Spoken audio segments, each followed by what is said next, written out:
Surgery করা, plastic surgery করা, peeling করা এগুলার ব্যাপারে আমি আসলেই একমত না।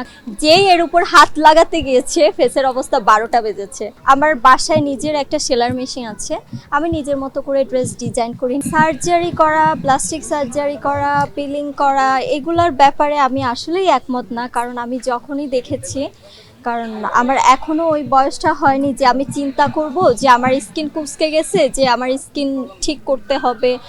এটা নিয়ে আসলে আমার কখনো ভাবনা হয়নি যে আমার সার্জারি করতে হবে। তো এই ব্যাপারে আমি একমত না। আমার যখন 35 হবে বা আপ হবে, 40 হবে, তখন আমি চিন্তা করতে পারি, যদি আমি সবিজ অঙ্গনে তখনও কাজ করি, তখনও ট্রাই করব যদি করতে হয়। তবে এই মুহূর্তে এই বয়সে এসে আমার ইচ্ছা নাই স্কিনে এক্সট্রা কোনোভাবে সার্জারি করার বা পিলিং করার বা নাক ক্লিপ কোনো কিছু ফুলানোর। আমি মনে করি আল্লাহর প্রদত্ত যে সৌন্দর্যটা আমাদেরকে দিয়ে থাকে এটাই সেরা সৌন্দর্য, এর উপর কোনো কিছু নেই। যেই এর উপর হাত লাগাতে গিয়েছে ফেসের অবস্থা 12টা বেজেছে।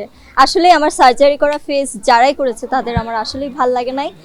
ন্যাচারাল কিউটই ছিল তারা, অনেক দেখবেন স্ক্রিনে আগে কাজ করেছে, ওরা খুবই ন্যাচারাল কিউট ছিল। যখনই সার্জারি করেছে তখনই ওই ফেসের মধ্যে মায়া থাকে না।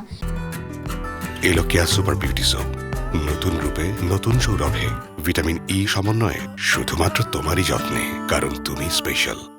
আমি যখন ক্লাস 6-7-এও পড়ি তখন থেকেও সেলার কাজটা আমি নিজের মতো করে ট্রাই করি, এবং পরবর্তীতে এটা শেখার জন্য এসেছি। এক্সামের পর ফ্রি টাইমটা আমি সেলার কাজটা শিখি, পার্লারের কাজ শিখি। একটা ড্রেস কিনে আনলাম, ওটা ফিট হচ্ছে না, তখন আমার বাসায় নিজের একটা সেলার মেশিন আছে, আমি নিজের মতো করে ড্রেস ডিজাইন করি, নিজের মতো করে পরি। আর আমার খুবই ভালো লাগে নিজেকে মানে গুছিয়ে রাখতে বা নিজের আর্টে তৈরি করতে সব কিছু।